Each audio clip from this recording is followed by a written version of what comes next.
Bienvenue à Bibliothèque Médicis. Jacques Chirac par Pierre Péan, l'inconnu de l'Élysée. Chirac, Hubert Védrine, Continuer l'histoire. Et le roman de l'Élysée, François d'Orcival, aux éditions du Rocher, la politique au plus haut niveau, avec des clés pour comprendre les secrets, disons quelques secrets. Près de 500 pages consacrées à Jacques Chirac, Pierre Péan, et a déjà eu 200 livres, des milliers de témoignages, de portraits en tout genre, de pages sur lui. Votre document, je le dis froidement, publié cette semaine chez Fayard, est plutôt exceptionnel, parce que Jacques Chirac s'est plutôt lâché, un peu lâché. Un peu lâché. Un peu lâché. Les Français vivent avec Chirac depuis 40 ans. Il y a des générations qui ne connaissent que François Mitterrand, Valéry Giscard d'Estaing, Raymond Barre et Jacques Chirac. 12 ans à l'Élysée, vous leur dites, c'est inconnu. Ben, je crois que oui, et c'est d'ailleurs, ça a été ça ma réaction. Il y a eu une telle violence en 2005 et 2006, violence éditoriale, qu'à un moment, j'ai trouvé que j'étais visé personnellement, tellement c'était violent, parce que moi j'avais élu, puisque j'ai voté pour lui en 2002, j'avais élu un zigoto, puisque c'était ça le terme qui m'avait choqué le plus, et j'étais convaincu, donc je suis parti d'une hypothèse qu'il y avait une marge énorme entre ces caricatures et le personnage. Et c'est ça que j'ai essayé de le convaincre, de me parler, et voilà, on est parti ensemble. Et après 25-30 heures de conversation et d'entretien, est-ce qu'il a toujours cette image d'agiter un culte, de baffeur de tête de veau, de buffeur de Corona, de culbuteur de femmes et de girouette politique? Absolument pas, mais cette image-là, il l'a longuement entretenue. Il partait dans des gros rires quand il me parlait de comment il a pu empêcher les journalistes de piétiner ses plates-bandes, de piétiner son jardin secret. Donc il est responsable en partie aussi de cette image incroyable. Oui, d'être pris pour quelqu'un d'inculte. Absolument, un alphabète, quelqu'un qui comprend que c'est la Marseillaise quand les gens se mettent debout. Enfin, tout. Et ce que j'ai fait, je crois que c'est ça que je l'ai entraîné. Je ne dis pas qu'il s'est lâché complètement, mais le fait que pendant plus du tiers, peut-être la moitié des entretiens, j'ai parlé de culture, j'ai parlé du musée du Quai Branly, et petit à petit, je l'ai amené à son adolescence, je l'ai amené à son école buissonnière au musée Guimet, qui, je crois, permet de comprendre largement qui il est. Quand on dit l'école buissonnière, c'était à l'âge de 15 ans, il était lycéen, il n'allait pas c'est-à-dire qu'il n'allait pas à tous les cours, et il allait souvent au musée Guimet. Et donc, il a d'abord... je crois qu'il a flashé sur un certain nombre de pièces, et puis il a vu des vieux professeurs qui lui ont conseillé d'apprendre le sanskrit. Donc c'est comme ça qu'il se retrouve chez un vieux russe blanc, Belanovitch, et puis il n'est pas doué en sanskrit, et il l'entraîne sur le russe. Et le voilà qui va connaître suffisamment le russe pour traduire tout Pouchkine, et notamment Eugène Onegin. Et puis après, il va aller un peu plus, il va aller sur l'Inde, et puis après sur la Chine, et après sur le Japon. Et il deviendra un des plus grands experts mondiaux, ce qui est reconnu par les intéressés des pays. Ça c'est des choses, bon, moi j'ai beaucoup appris à son contact. J'étais sans arrêt obligé de lui faire épeler des mots japonais, ou des mots sur le sumo, ou sur la Kudara Kanon. Le sumo, c'est intéressant parce que c'était un signe de la culture du Japon. C'est pas seulement les gros types tout gras, comme aurait dit quelqu'un, mais c'est des lutteurs. Ils représentent toute une culture ancestrale du Japon. Absolument. Et donc, comme j'ai réussi au bout du 3e ou 4e entretien à ce qu'il se transforme en guide de son propre musée, c'est-à-dire de son bureau. Et il y a une grande commode qui est consacrée, à l'intérieur de laquelle il y a des choses sur le Japon, et notamment un nombre de choses sur les sumos.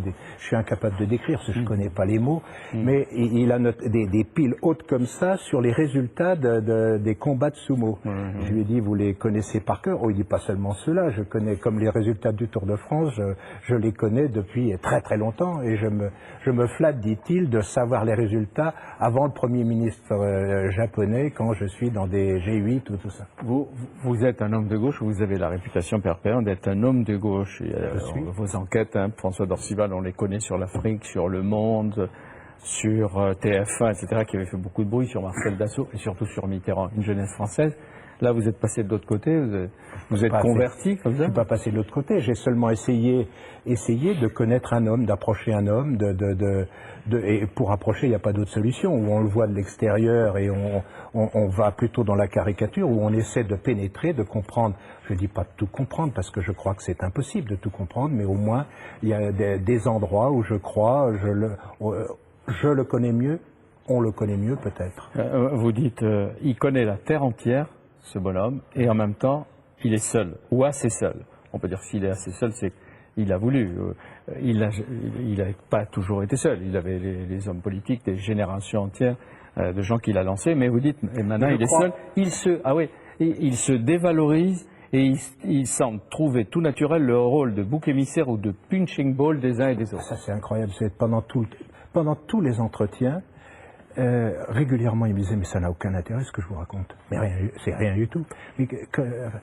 Ou alors, j'ai essayé, par exemple, sur 1968.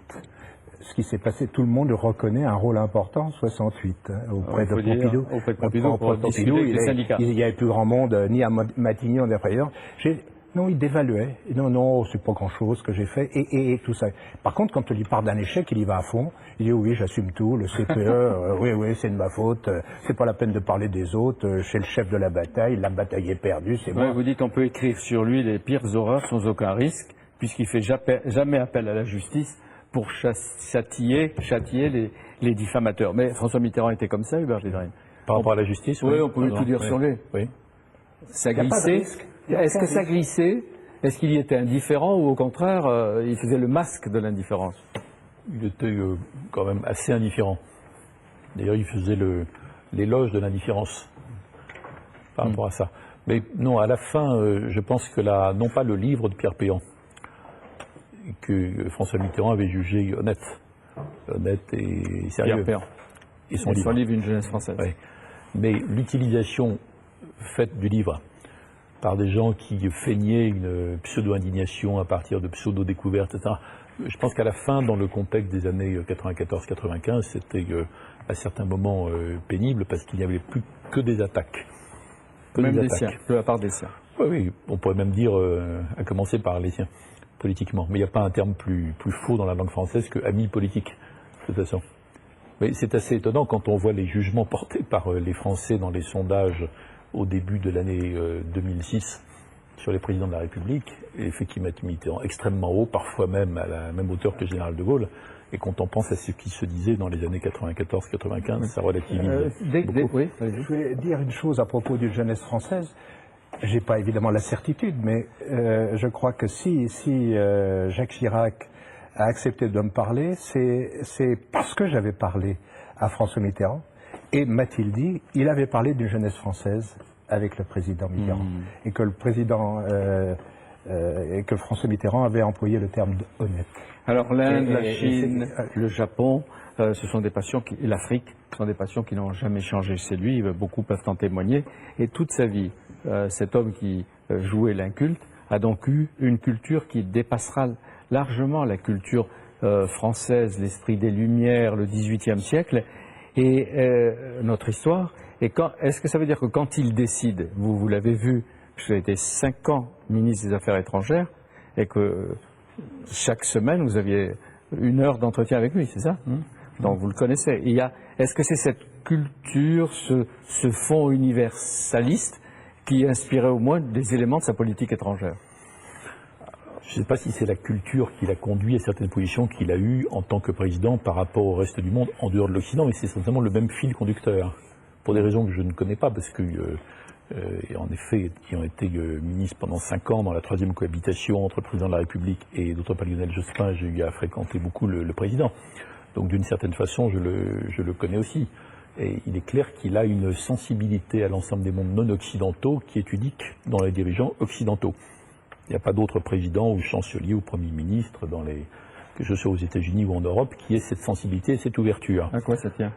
Alors ça tient à ce que Pierre Péan raconte. Je pense que c'est toute son histoire. C'est le musée Guimet. Au fond, pour résumer, c'est le musée Guimet. Oui, mais là, Est-ce qu'on ne sait pas en termes biographiques, je m'aventure au-delà de mes terres, c'est pourquoi ce jeune homme d'un milieu aisé, qui aurait pu être quelqu'un de cultivé au sens classique, c'est-à-dire pénétré de la culture européenne, occidentale, avec les grandes époques, le XVIIIe siècle, ça donne l'impression que ce monde-là ne l'intéresse pas, que très tôt il cherche ailleurs, quoi. Il cherche ailleurs d'autres cultures. Un acte rebelle à l'égard de son père, à l'égard de son milieu, etc. Mais en plus, il le cache.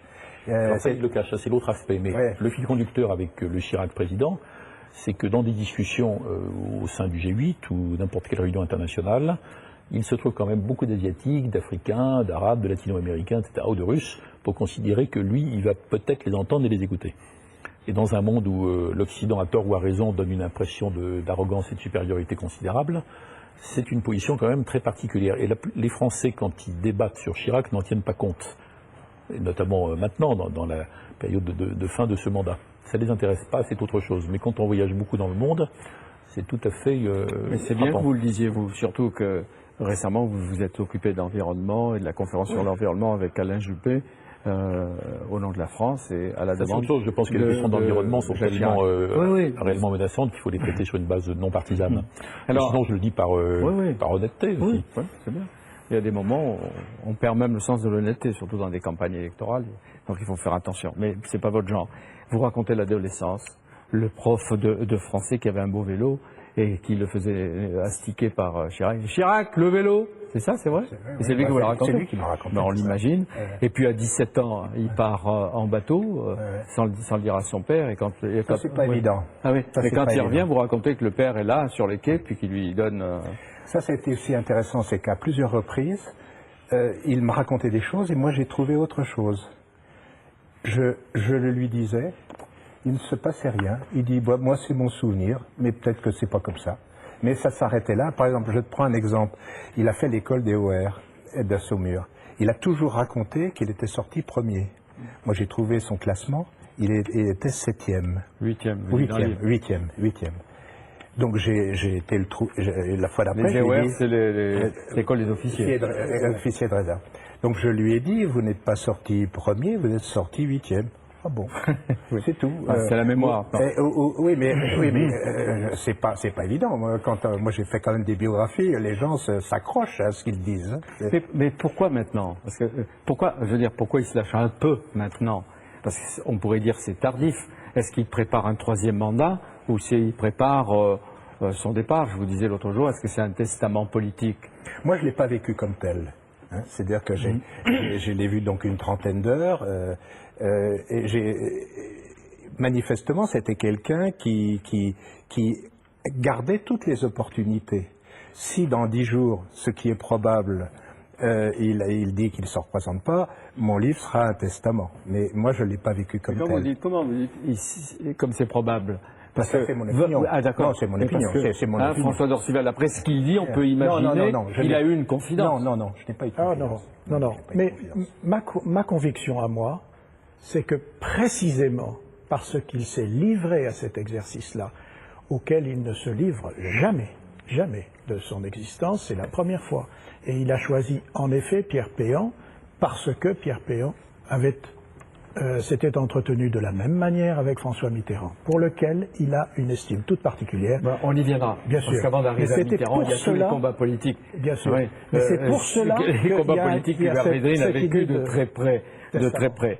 Alors, bon, il y a toutes les phases de la jeunesse. Il y a, à travers les confidences arrachées, il y a le grand-père, instituteur, directeur d'école, sur le grand-père. Là, j'ai vraiment. Pourquoi ça servait à comprendre. Je pense que c'est l'homme dont il est le plus proche, à mon avis, en termes politiques, c'est son grand-père, qui est un radical socialiste. Corrézien.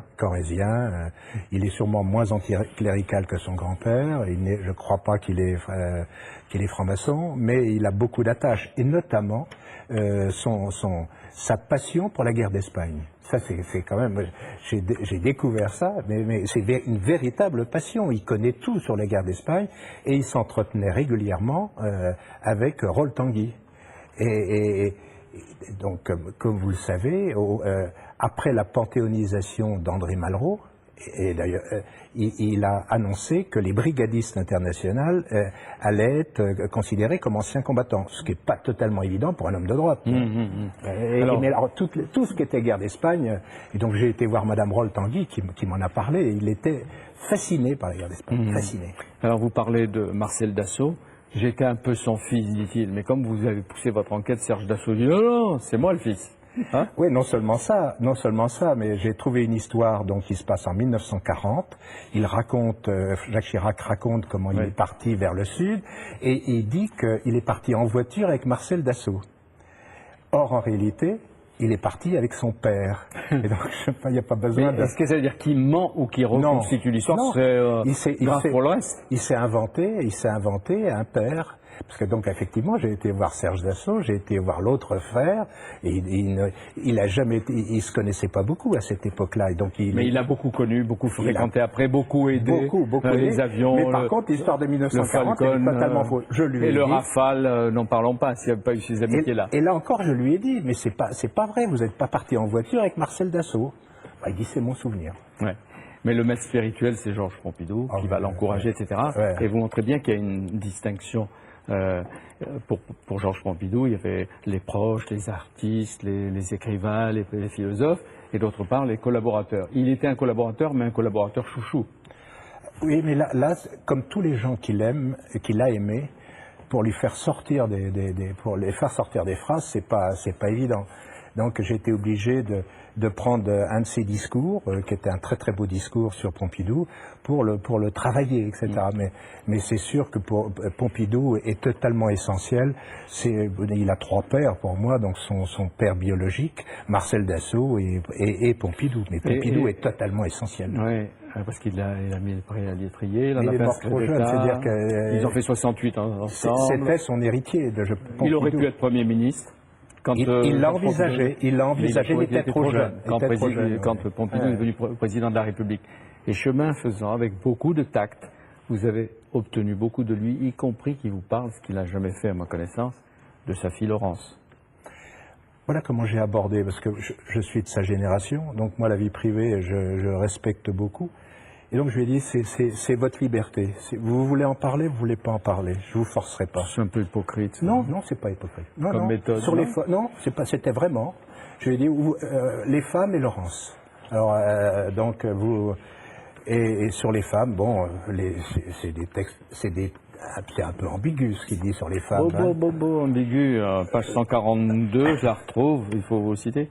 J'ai pas détesté les femmes, mais je n'en ai pas abusé. Il vous raconte qu'il avait une petite fiancée américaine, et voilà tout, dit-il. Elle était rose, c'est vous qui racontez, vous n'êtes pas allé la retrouver quand même. Non, mais par contre, il m'avait donné le Paris Match de 1996. Donc c'est pour ça que j'ai pu aussi lui en parler, parce qu'il m'a parlé de sa fiancée américaine en me donnant un papier de Paris Match. Ne révélez pas tout quand même. Vous dites les aventures amoureuses n'ont pas joué un rôle déterminant dans ma vie. Il y en a que j'ai bien aimé, aussi discrètement que possible. Mais je n'ai jamais imaginé de quitter ma femme. Ça, c'est tout à fait clair. Ça c'est les formules chiraciennes. C'est tout à fait clair. Dans ce discours sur les femmes, c'est le seul moment où il a... Et comme j'ai vu Bernadette après, elle m'a dit, sur ce point-là, je pense qu'il dit la vérité. Qu'est-ce qu'il a dans sa serviette noire?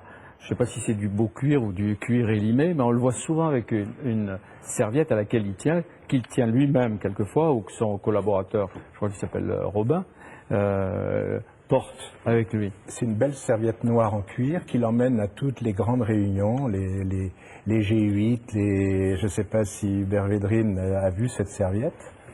Et un jour, il est parti dans son bureau, il est revenu, et avec toujours une formule, il a toujours des formules pour casser un peu, quand il y a un tout petit peu de solennité, il dit, voilà, comme disait mon père, on se saoule, mais on se nippe.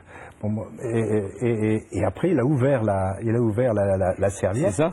Et alors, non, j'ai réussi à faire une photocopie d'une des pièces. Alors que je dis d'abord ce qu'il y avait grosso modo, des tableaux comparatifs, des chronologies comparatives depuis le début de l'humanité, des tableaux comparatifs sur l'Égypte ancienne, des fiches très sophistiquées sur l'Égypte ancienne, sur la Chine, sur le Japon, sur ça.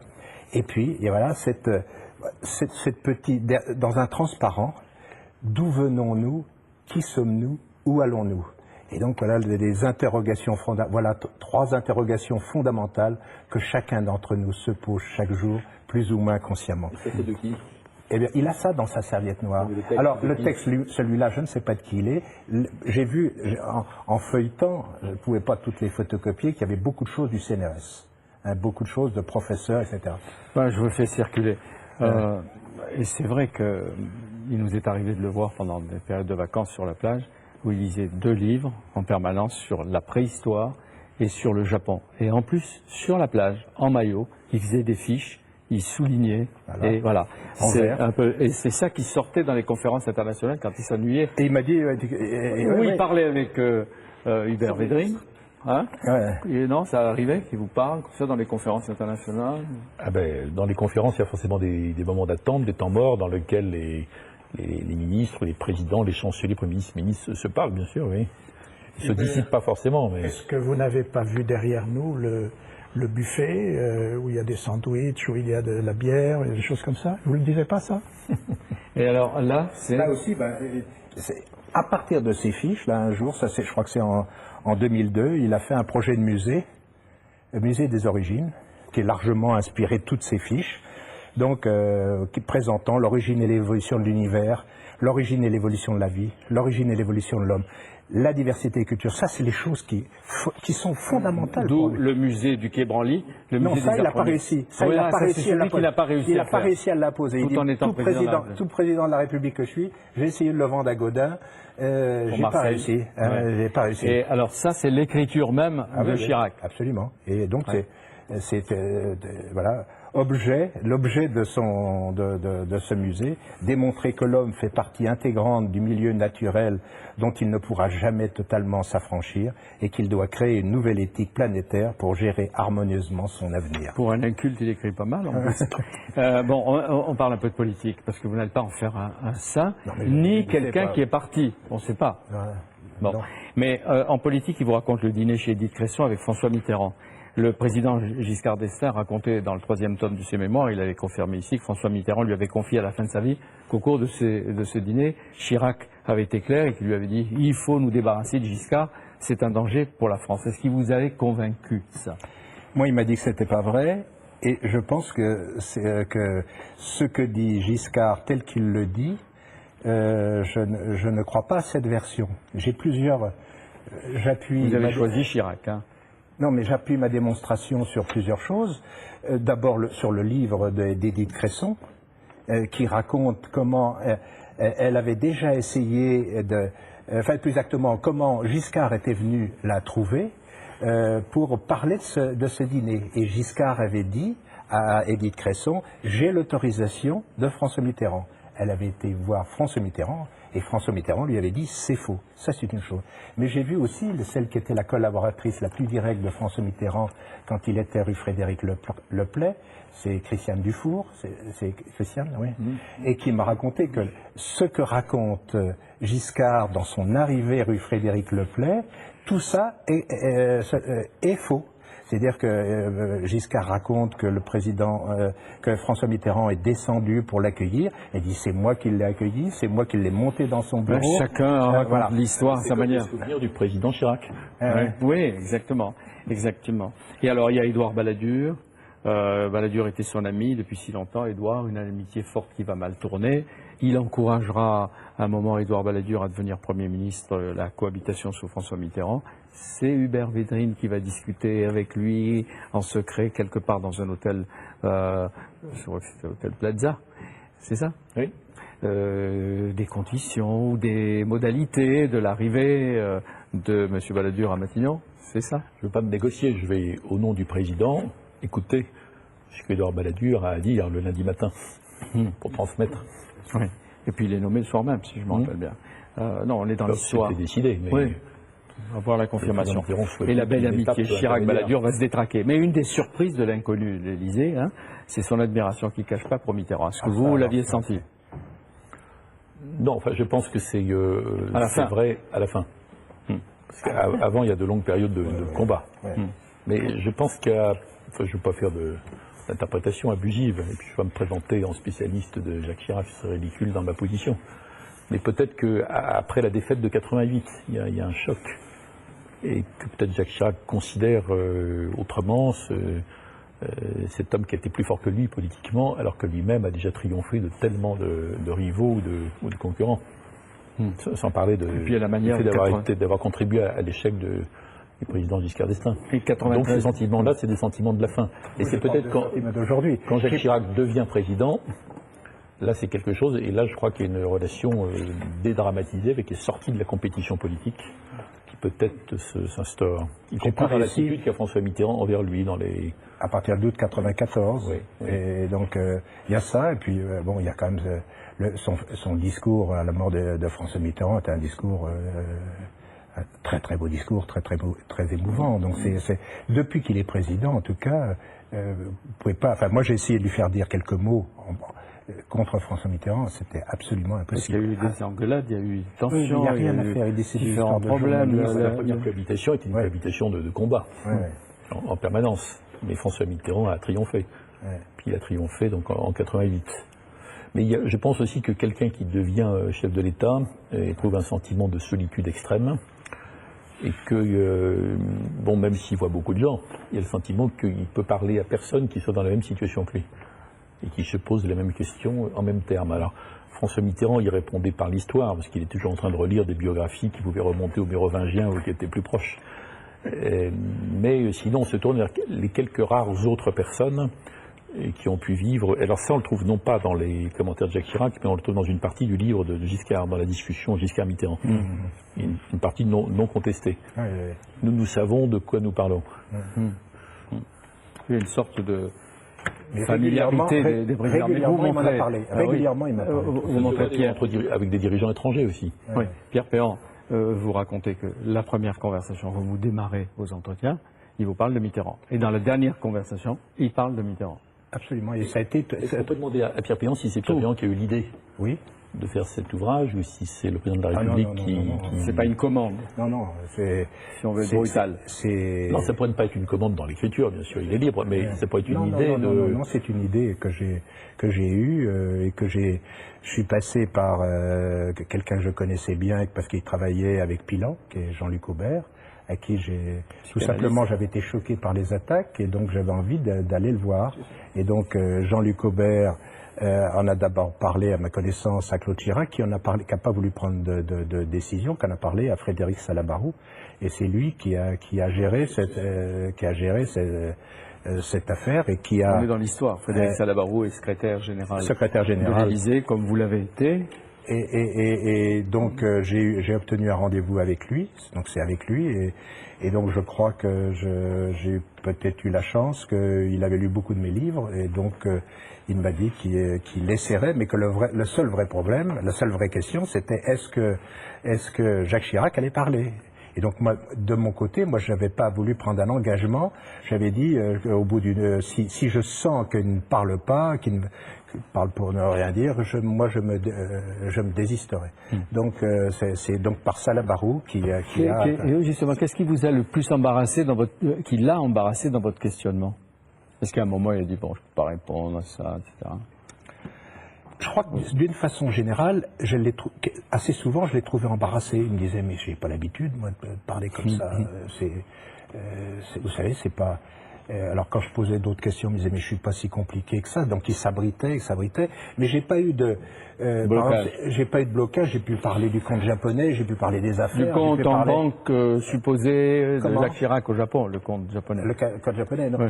Je l'ai pas sur des choses très pointues, et problématiques. Il s'est passé plutôt sur des choses intimes. C'est plutôt quand j'essayais d'aller plus loin. Là, je sentais que... Vous n'avez pas parlé des affaires. Si, il y a toute une partie. Oui, il y a une partie. Et notamment, j'ai mené aussi l'enquête sur l'histoire du conte japonais. Et donc, ma conviction, c'est qu'il n'y a pas de conte japonais. Donc, je crois avoir été assez loin dans cette enquête. Et alors, vous en faites presque un homme de gauche, Jacques Chirac. Monsieur Chirac, le président. Sur un certain nombre de thèmes, moi j'ai pas. D'abord, ce livre n'a pas du tout l'ambition de traiter tous les sujets. J'ai seulement traité les sujets, moi, qui m'intéressaient. Et je crois que le sujet qui m'intéressait le plus, c'est que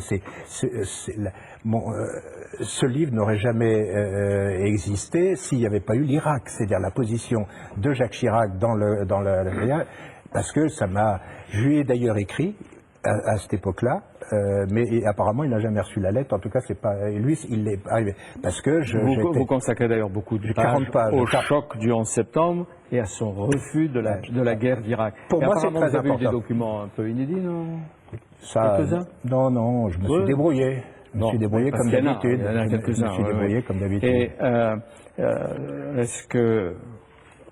Oui, parce que sa politique à l'égard de l'Irak, il a eu du mal à la faire passer, même à l'égard de son propre camp à l'époque. Et peut-être qu'il fallait... je pose la question dans son propre camp, en fait. Je pose la question à Hubert Védrine, qu'est-ce qu'il fallait comme qualité ou vertu pour résister à la pression des Européens, de la puissance américaine, de George Bush, de ce que vous appeliez à l'époque l'hyperpuissance américaine? Oui, l'hyperpuissance dans ma bouche, c'est pas un terme critique, hein. C'est un constat. Un constat, oui. Par rapport à ça. Parce que je crois que dans cette affaire, il fallait surtout résister à la pression américaine, qui était très forte, à l'angoisse d'une partie des élites françaises qui sont toujours terrorisées quand il y a un désaccord à gérer avec les États-Unis. Même quand elles pensent que les États-Unis exagèrent ou se trompent, beaucoup de gens ont peur de cette situation par rapport à ça. Donc il faut être tranquille par rapport à cette inquiétude. Je vais vous donner un témoignage, parce que tout à l'heure vous avez parlé de Madame Rol-Tanguy et donc du colonel Rol-Tanguy. Je me trouvais dans le bureau du président de la République au mois de septembre 2002, lorsque, avec Madame Rol-Tanguy, il était en train d'organiser les obsèques du colonel Rol-Tanguy. Et ce jour-là, notre conversation portait sur les événements d'Irak, et donc en septembre 2002, ce qu'il m'a dit très clairement, nous n'y mettrons jamais les pieds. Vous dites, Pierre Péan, que le discours de Dominique de Villepin aux Nations Unies, il a été complètement contrôlé par l'Élysée. C'est lui qui vous l'a dit? Non, c'est pas lui. Disons que je crois que c'est comme ça que ça s'est passé. C'est-à-dire tout le monde a mis à la main. Les 4-5 personnes qui étaient vraiment sur cette affaire ont travaillé ensemble sur ce discours. Vous dites qu'à un moment, celui qui est aujourd'hui Premier ministre, ministre des Affaires étrangères de l'époque, croyait que la France finirait par rejoindre les États-Unis. Il y a une sorte de flottement. Dans les derniers jours, oui, et d'ailleurs j'ai trouvé la confirmation de cette information sur le site de l'Élysée, où je raconte une conférence de presse qui a eu lieu à Bruxelles, qui je crois est autour de la mi-février, et un journaliste américain fait état d'une conversation qu'il a eue avec Dominique de Villepin le midi, où Dominique de Villepin laissait entendre que, à la fin, au bout du bout, les soldats français répétaient. Et Jacques Chirac a répondu à ce journaliste américain avec une très très grande brutalité pour dire que ça n'existe pas. Donc je ne l'ai pas inventé. En tout cas, ce qu'on m'avait dit était confirmé sur le site même de l'Élysée. Apparemment, il ne l'avait pas vu. Il y a, Hubert Védrine, des constantes. Les Français s'intéressent peu à la politique étrangère. Et pourtant, elle entre chez eux tous les soirs, pas seulement à travers le journal télévisé, mais des produits, etc. Vous écrivez Continuer d'histoire chez Fayard, 150 pages musclées qui font réfléchir et qui vont faire débat. Mais ce n'est pas un traité de politique étrangère, c'est plus général. Oui.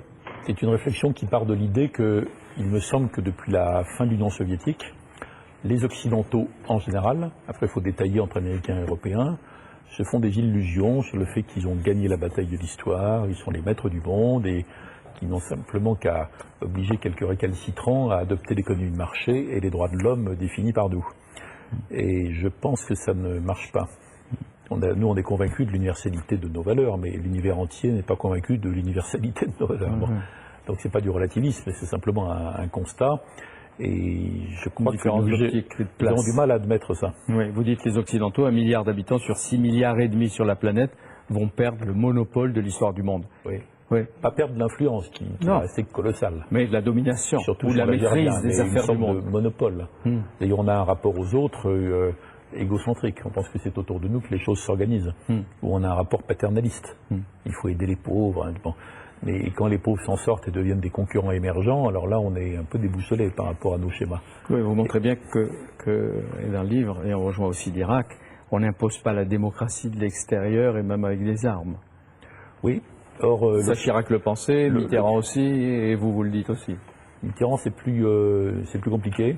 Mais en tout cas, moi, je suis convaincu que le vieux logiciel occidental, c'est-à-dire aller évangéliser toutes les nations, qui devient aujourd'hui notre mission est de répandre les droits de l'homme partout, comme on a répandu des tas de choses tout en changeant de doctrine en haute, ça marche pas parce que notre influence sur l'évolution de la Chine elle est epsilonesque. La Russie, les Arabes, l'Afrique, tout ça. Oui. Je dis pas que je fais pas de relativisme, je dis pas que ces pays n'iront pas vers la démocratie, puis vers les droits de l'homme. Personne au monde n'a envie d'être torturé ou blessé, naturellement. Donc la protection des droits, ça va de soi. Mais c'est sur notre capacité à l'imposer. Oui. Et notre légitimité à l'imposer que je lance un pavé dans la mare parce que je sais bien que c'est pas du tout ce que pense l'opinion. Oui, et puis il y a des mots qui vous font marrer. La communauté internationale, la société civile internationale. Vous dites c'est pas grand-chose. Je pense en plus c'est trompeur. Quand on dit mais que fait la communauté internationale pour régler tel ou tel problème, elle ne fait rien parce qu'elle n'existe pas. Pas encore. Et je pense que ce sont des gens très sincères, de bonne volonté dont je ne me moque pas qui disent ça. Mais simplement ils perdent leur temps et leur énergie. La communauté internationale, elle existera un jour, quand il y aura moins de disparités, de contradictions, de problèmes non résolus. Alors quoi, c'est une vague d'impuissance générale? Ou alors ça repose sur la capacité des États à résister, à se mobiliser, à se développer eux-mêmes? Dans la pensée correcte moderne, les États, c'est mal. La société civile, c'est bien, les ONG, c'est automatiquement bien. Il y en a d'admirables. Hein. Oui, mais dans la pensée de Védrine et dans ma pensée à moi, je pense qu'on ne peut pas se passer d'État. D'État moderne, démocratique, tout ce qu'on veut, éthique, mais d'État efficace et capable. Si l'État est complètement affaibli, sans arrêt, par le marché, par la société civile, par la suspicion qui pèse sur lui, par je ne sais quoi, vous pouvez faire des grands sommets de l'ONU avec les 192 États, il n'en sortira rien, parce qu'ils sont affaiblis. Et oui, ce qu'il y a de fort dans la réflexion qui est la vôtre, c'est l'hyper-réalisme. Alors, au XIXe siècle, et bien plus, on a beaucoup vécu sur la réelle politique. Vous la réinsérez dans l'ambiance d'aujourd'hui, où l'on a l'impression qu'il faut s'en éloigner beaucoup. Vous vous dites l'irréel politique. Je pense que la formule devrait rester, ou va rester. Oui. En tout cas, je souhaite qu'elle provoque une réflexion. Qu'est-ce que c'est l'irréel politique? L'irréel politique, c'est l'ensemble de cette pensée molle, de ces croyances à des choses qui n'existent pas encore, en anglais le wishful thinking. On fait appel à des concepts creux comme on parlait de la providence autrefois. Par exemple, vous dites le courant droit de l'homiste qui est dominant dans les médias, c'est pas faux, dans les partis de gauche, dans le vôtre aussi, pas seulement, dans les ONG. Oui. Ah ben, vous dites ça, c'est de l'irréel politique. Oui, je distingue bien les droits de l'homme auxquels je suis aussi attaché que n'importe lequel animateur d'ONG, et je parle de notre capacité à l'imposer de l'extérieur, à le propager. Bon, tout ça, c'est un ensemble de choses qui sont irréelles, irréalistes, donc je dis irréel politique, puisqu'en général, on considère que c'est la réelle politique qui est la source de tous les maux, mais à mon avis, elle a fait couler moins de sang dans l'histoire que l'idéalisme, le chimérisme et l'utopisme. Donc je pense qu'il y a un nouveau réalisme à reconstruire, surtout que nous, occidentaux, on se croit les maîtres de tout, c'est pas vrai, le monde multipolaire risque de se faire sous notre nez sans nous, et donc il faut à la fois que les Américains brident leur délire de puissance et que les Européens réacceptent l'idée de la puissance. Donc on a deux corrections à faire si on veut retrouver après un ensemble. Et ce qui se passe en Irak va faire réfléchir les Américains, ou ce que vous avez vu après la publication du rapport Baker-Hamilton et la manière dont Bush l'a pour le moment rejeté, vous fait penser qu'il faudra encore du temps pour qu'ils le comprennent? Oui, puis les Américains, ils sont comme nous, ils considèrent qu'ils ont une mission civilisatrice. En fait, ces chevaliers, c'est leur logiciel profondément. Donc il faut quand même une réflexion qui aille plus loin. Et vous dites que même les démocrates sont dans le même panier. Ils ont presque tous voté la guerre en Irak, ils n'ont pas de politique alternative. Et peut-être ils devront, dites-vous, regretter d'avoir récemment gagné trop tôt. Ben oui, parce que si ça démontre qu'ils n'ont pas de solution autre pour le Proche-Orient, pour l'Irak, voire face à l'Iran, si Bush décidait une opération, ils seront presque handicapés dans 2 ans par rapport à la présidentielle. Enfin, moi je voudrais à la fois un Occident pluraliste, une Europe moins chimérique, mais qui ne soit pas agressif par rapport aux autres cultures. Et là, je me sens à l'aise avec le président Chirac, on en a parlé souvent de ces questions. Donc je veux un Occident qui soit fraternel, bien sûr, et ouvert, mais qui ne soit pas non plus expiatoire et compassionnel et qui ont de lui ni l'un ni l'autre. Il y a deux excès qu'il faudrait essayer de corriger si on veut être à l'aise dans ce monde multipolaire. Il y a des modes, vous en parlez, mais pas avec désenchantement, au contraire. Hein. De quoi? Là, de cela, cette situation. Non, ça me passionne, je ne suis pas du tout désenchanté. Bon, c'est bien. Et il y a des modes qui sont souvent nocifs, vous le dites, cette chape de plomb, peut-être que vous allez traduire, un puritanisme protocolaire et une pudibonderie des gestes. Oui, je fais allusion à un moralisme qui a envahi les relations internationales ces dernières années, comme si la politique étrangère consistait simplement à fréquenter des gens tout à fait bien. Exemple. Vous voulez que je vous cite? On se réunit entre démocrates, etc. Donc on se complimente et on dénonce les États voyous, parias, tout ce bon. Et qu'il ne faut plus jamais fréquenter les autres. Mais ça, c'est la négation de la politique étrangère.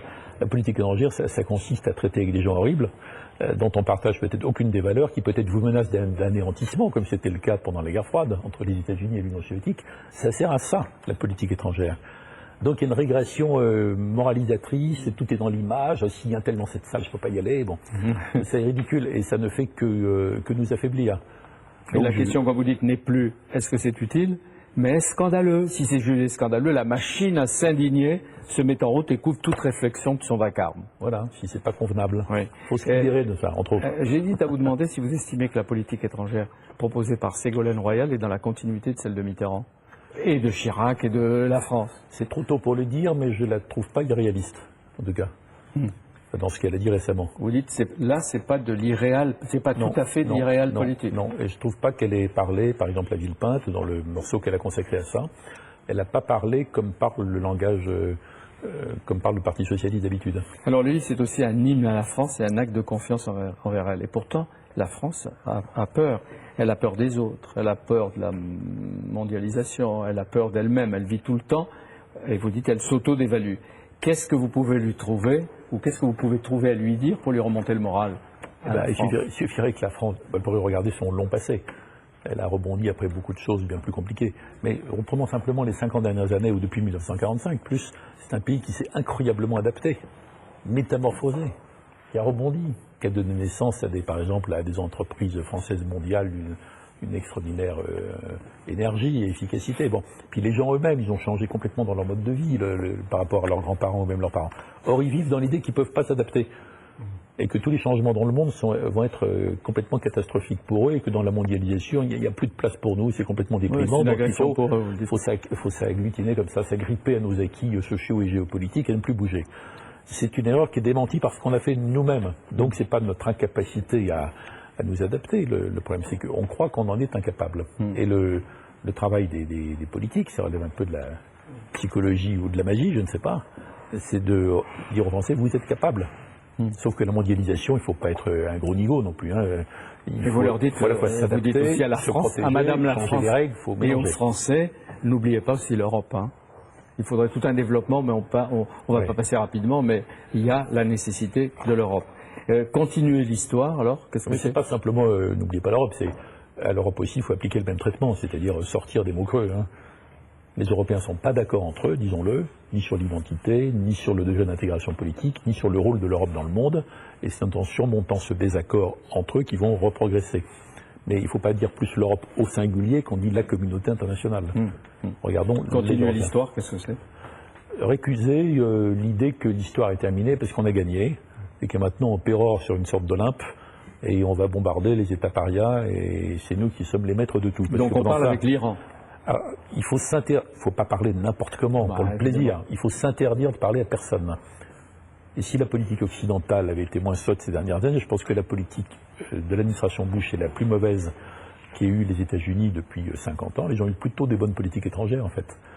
Ils auraient procédé autrement, et bien sûr qu'ils parleraient à l'Iran comme on parlerait à la Syrie, au Hamas, au Hezbollah, et c'est en les parlant qu'on les embarrasserait, c'est en leur parlant qu'on les ferait bouger, c'est en leur parlant qu'on ferait apparaître des divergences chez eux qui nous redonneraient des instruments, comme Kissinger avait eu le culot et l'audace d'aller le faire avec les Chinois en 1972. Mais entre les deux, il y avait une partie de ping-pong. Il faut trouver des ping-pong ou des basketteurs avec les Iraniens. C'est un symbole. Oui, justement, c'est comme ça que je le mais c'est pas original, il s'agit de réinventer le vélo. Hein. La politique étrangère, les cités grecques le connaissaient. Hein. Voilà. C'est le vélo, le cheval, le ping-pong, la petite balle de ping-pong. Qu'est-ce que vous pensez avoir appris aux côtés de Chirac? c'est un hasard extraordinaire de la vie, alors que ma vie est liée à François Mitterrand, par mon père et par mon activité ensuite, et que j'avais une admiration et une affection considérable pour François Mitterrand. Bon, Combien d'années avec lui? J'ai commencé à travailler en 73, quand je suis rentré de mon stage de préfecture, quand j'étais à l'ENA, et donc jusqu'en 95, en gardant des contacts jusqu'à la fin. Oui, déjà avant 73, vous n'étiez pas loin comme conseiller. C'est plus familial que... Ouais. Et quand il parle de François Mitterrand, là on le voit encore, il y a des yeux qui deviennent humides. Je ne sais pas le dire, je passe vite. Non, c'est toujours émouvant parce que c'est d'une telle intensité, et Pierre Péan le sait très bien, tout ça. Donc c'est extraordinaire pour moi d'avoir trouvé le ministre de Jacques Chirac et de Lionel Jospin, enfin, d'avoir cette relation avec Jacques Chirac facilitée par l'attitude du président Chirac par rapport au président Mitterrand dans cette période. Ça n'a pas été possible à un autre moment. Mais Chirac est quelqu'un qui écoute. Oui. Oui. Oui, c'est ce que vous avez vu comme sûr. idée. Il y a des constantes chez lui, et vous le dites. Et quand bien. vous voyez de près deux présidents, il se trouve que par ailleurs, j'ai appris à connaître aussi le président Giscard d'Estaing, mais autrement, il était à la commission des affaires étrangères de l'Assemblée quand j'étais ministre. Donc ça permet de mieux comprendre ce qui relève des invariants dans la politique étrangère d'un grand pays comme la France, et qui relève de la personnalité de chacun. Donc ça permet de se projeter dans l'avenir aussi, en prenant en compte ce qui est dans la continuité qu'on doit assumer pour notre pays, et ce que chacun peut marquer en fonction de sa personnalité. Et arriver à ce stade ultime des responsabilités, on lutte sur le plan politique et le politique intérieur pour placer ses amis, mais on a une vision beaucoup plus longue, à long terme, et plus, je pense, je ne sais pas, de réconciliation et de rapprochement, au-delà des querelles et des contestations. Oui, je pense que tout chef de l'État, à un moment donné, est animé par l'idée de dépasser les querelles et les conflits. François d'Orcival, vous publiez, je l'ai dit, le roman de l'Élysée, c'est l'histoire de France vue du palais de l'Élysée. Vous êtes un confrère éminent, vous êtes journaliste à Valeurs Actuelles, au Figaro Magazine, au Spectacle du Monde. Vous fréquentez l'Élysée, si je puis dire, de temps en temps, comme ça, à titre professionnel depuis 30 ans, au cœur de la République, au cœur du pouvoir, le château, et le château sous Chirac. Et vous racontez une anecdote que Pierre Péan raconte. Aussi, et c'est lié à François Mitterrand. Oui, c'est que lorsque vous êtes entré dans le bureau de Jacques Chirac, l'une des premières choses qu'il vous dit, si vous évoquez le nom de François Mitterrand, c'est « Quand je suis arrivé là le 17 mai 1995, je connaissais naturellement par cœur ce bureau, puisque j'y étais... La pièce, le bureau même, le salon doré, comme on disait autrefois. Et donc, qu'est-ce qu'il découvre? François Mitterrand n'avait pas conservé le mobilier contemporain dessiné par Paulin qui se trouvait là. Il avait réinstallé le bureau tel que le général de Gaulle l'avait laissé.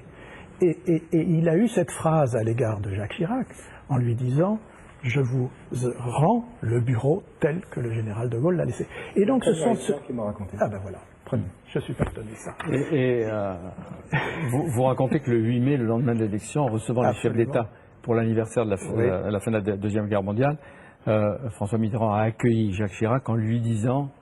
Mais est-ce que c'est vrai? Madame Jacques Chirac. Parce qu'il l'avait prise. Bernadette. Et oui, son mari était élu de la veille, mais le président de la République continuait d'être François Mitterrand. Qu'est-ce qu'il lui dit? Et il lui dit, Madame, il me tardait que vous arriviez.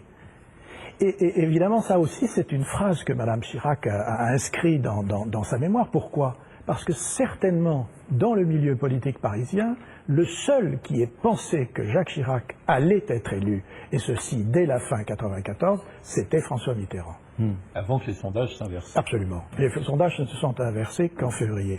Vous racontez qu'en près de 3 siècles d'existence, le livre fourmille d'anecdotes, il est passionnant à lire, François, l'Élysée n'a jamais été ni incendié, ni défiguré, ni dégradé, ni pillé, même à l'époque de la Révolution. À peine pendant la Révolution, où naturellement les meubles ont été changés, etc. Mais pourquoi? Parce que, d'une certaine façon, il a été protégé par les Tuileries.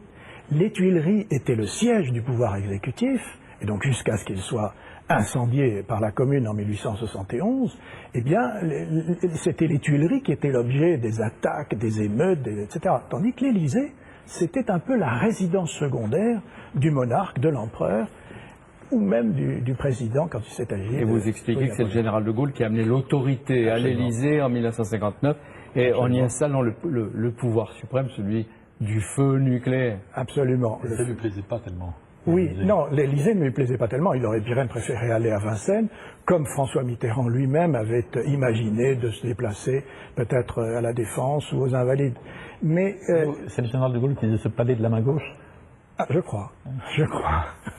Pourquoi n'aimait-il pas l'Élysée, le général? Parce que, d'abord, il n'aimait pas la Troisième République et le pouvoir chancelant de la Troisième et de la Quatrième République. Or, ces deux républiques avaient installé leur président à l'Élysée. Et De Gaulle a vécu à l'Élysée, a habité l'Élysée. Comme Jacques Chirac, à la différence de Georges Pompidou, de Valéry Giscard d'Estaing ou de François Mitterrand, qui, eux, n'y habitaient pas. J'ai appris que le général de Gaulle, Pierre, habitait l'Élysée comme un militaire en garnison et qu'il payait la taxe d'habitation. Oui, de sa partie à lui. Ouais.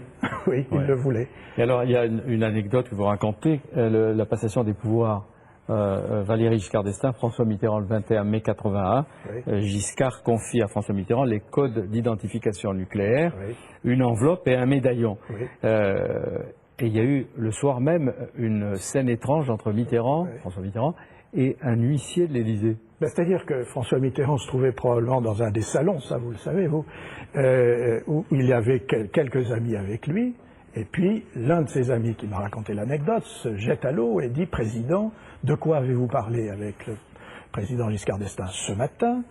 Et donc, c'est à ce moment-là que François Mitterrand cherche en effet l'enveloppe des codes nucléaires, surtout le médaillon d'identification dont il avait besoin pour les ordres en cas de nécessité. Et donc, il fallait ouvrir le petit pendentif. Et pour ouvrir le petit pendentif, eh bien, il a fallu faire appel à un huissier qui aille chercher une pince, parce que lui-même n'arrivait pas à le faire. Et qu'est-ce qu'il y avait dedans? Et dedans, il n'y avait rien. Ben ouais, la dérision de l'histoire. Et vous dites quelques collaborateurs, vous y étiez? Non. Pas ce jour-là. Et vous racontez que François Mitterrand... Vous étiez comme les FFI, vous étiez en train de chercher votre bureau. Oui, vous racontez, François d'Orcival, que François Mitterrand et Jacques Chirac se parlaient naturellement de questions de politique étrangère, d'actualité, etc., mais qui règlent ensemble, ça c'est un peu comique, le problème des canards du jardin et du parc. Oui, mais exactement. Mais comme en 1917, si vous voulez, quand Poincaré est à l'Élysée, eh bien, son moment de détente, c'est d'aller se promener dans le jardin avant de régler les sujets difficiles qui sont ceux du président de la République. Eh bien là, effectivement, de quoi parle-t-on? On parle du nucléaire, on parle de nomination et on parle des canards du jardin. Ça me paraît assez bien résumer ce que peuvent être les préoccupations vraies d'un président de la République.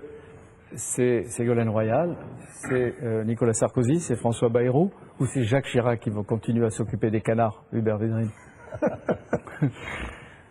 Comment, vous, un homme qui avait tellement de sondages tout le temps? Non, moi. Vous devez lire dans le bar des sondages. Et alors, et vous, votre flair? Mon flair, c'est que il n'y a rien d'original, c'est que la France est à 50-50, droite-gauche. Donc ça dépend des événements, ça dépend de la... Alors, on va terminer avec Pierre Péan, qui a écouté, mais rien ne le surprend, hein, mais qui apprend. Vous confirmez une évidence, vous dites, Chirac n'a pas 20 ans, ça, on sait. Mais vous le trouvez en pleine forme physique et mentale. Est-ce que vous sentez qu'il a la tentation de continuer? D'abord, je réagis à quelques papiers. Il y a un certain nombre de journalistes qui ont laissé entendre qu'il était au bord d'Alzheimer. Je me rappelle d'un papier de l'année dernière qui s'appelait L'Absent, où on laissait entendre qu'il se répétait tout le temps, qu'il oubliait tout, etc. Et puis, il y a récemment encore, moi, tout ce que je peux dire, c'est donc je l'ai vu une trentaine d'heures. Bon, il m'a semblé quelquefois peut-être un peu fatigué. Il m'a semblé parfois, revenant du Maroc... Vous n'avez pas répondu. Est-ce qu'il peut avoir la tentation de continuer? Je vous l'ai dit tout à l'heure. Je crois qu'il ne s'interdit rien, ce qui ne veut pas dire qu'il va... jusqu'au dernier moment, il ne s'interdit rien. Mais c'est aussi un homme réaliste, et donc je pense qu'on se dirige tranquillement vers... Mais vous n'avez pas de secret, là. Il vous n'a pas dit, je vous le dis, mais vous ne le répétez pas. Non. Ni le collaborateur... Il ne se le répète pas à lui-même. Je crois qu'aucun collaborateur, je crois que... Personne, même les plus proches. Personne ne le sait. Mais tout le monde se prépare à...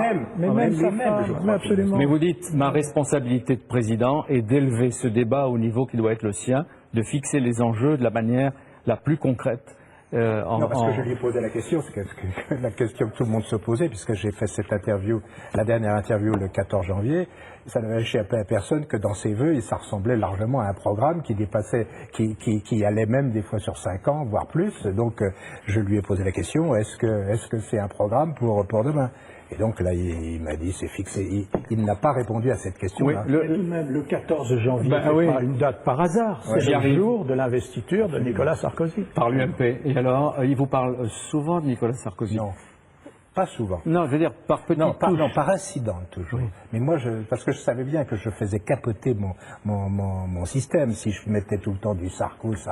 D'abord, ça m'intéresse pas follement sur longue distance. Mais par contre, la dernière fois, je lui avais dit, la dernière fois, on va vraiment parler de Sarko.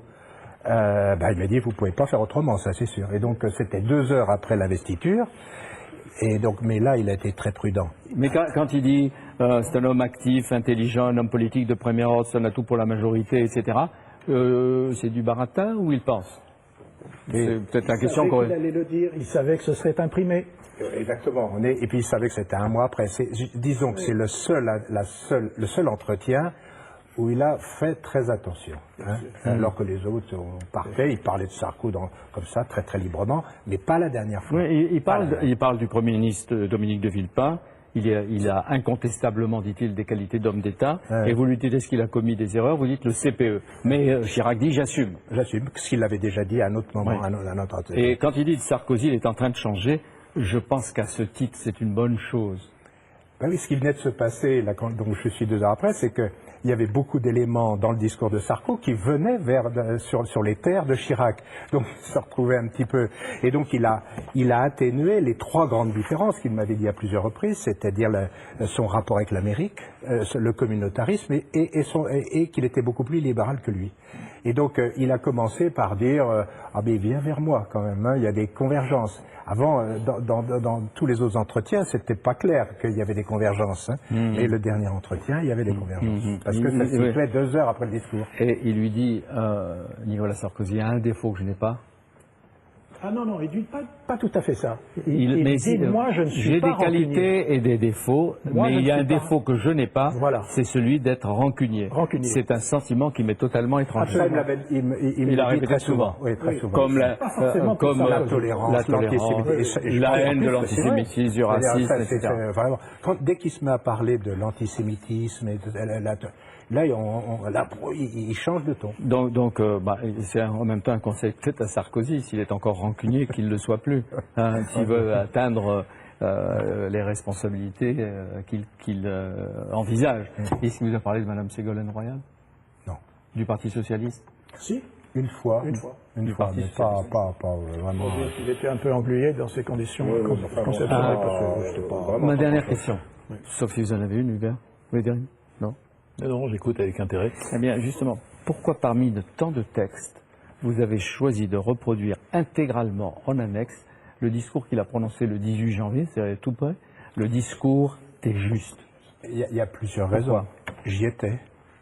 C'était très émouvant et je pense que c'est un très très beau discours et ça traduisait une partie de ce qu'il a voulu faire et de ce qu'il est. Qu'il définit, que c'était un beau discours. Oui. C'était Bibliothèque Médicis, l'émission qui n'a pas froid aux yeux. Merci d'y avoir participé les uns et les autres. L'émission est réalisée par Philippe Lallemand, avec son talent habituel, comme les collaboratrices qui ont beaucoup de talent aussi, et de fidélité. Anne-Marie Moreau, Françoise Mananti. Nous nous retrouverons bientôt, toujours plus nombreux, parce que vous êtes de plus nombreux à nous écouter, grâce à la TNT, à TV5 Monde, puisque c'est diffusé un peu partout. Je vous en remercie, naturellement, et à bientôt.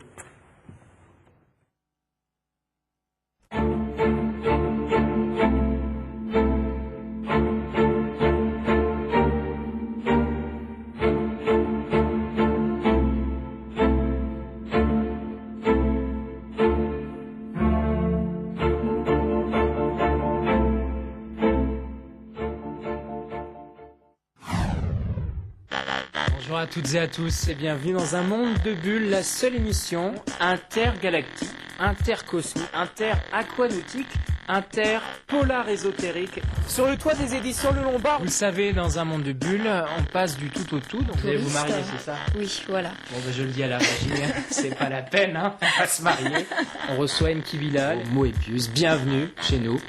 Je suis très honoré. Après 3 ou 4 whisky, on n'est plus intimidé du tout. Hein. Ils ont même fait des intégrales d'albums où il y en avait qu'un. Oui, parce qu'il te fait boire en plus, ce mec. On va découvrir un auteur espagnol. Serait mucho más evidente. J'ai honte de mon bureau, mais qui me... Ah non, on va vous bosser au moins. On voyage beaucoup puisqu'on passe d'un auteur espagnol à un auteur suisse.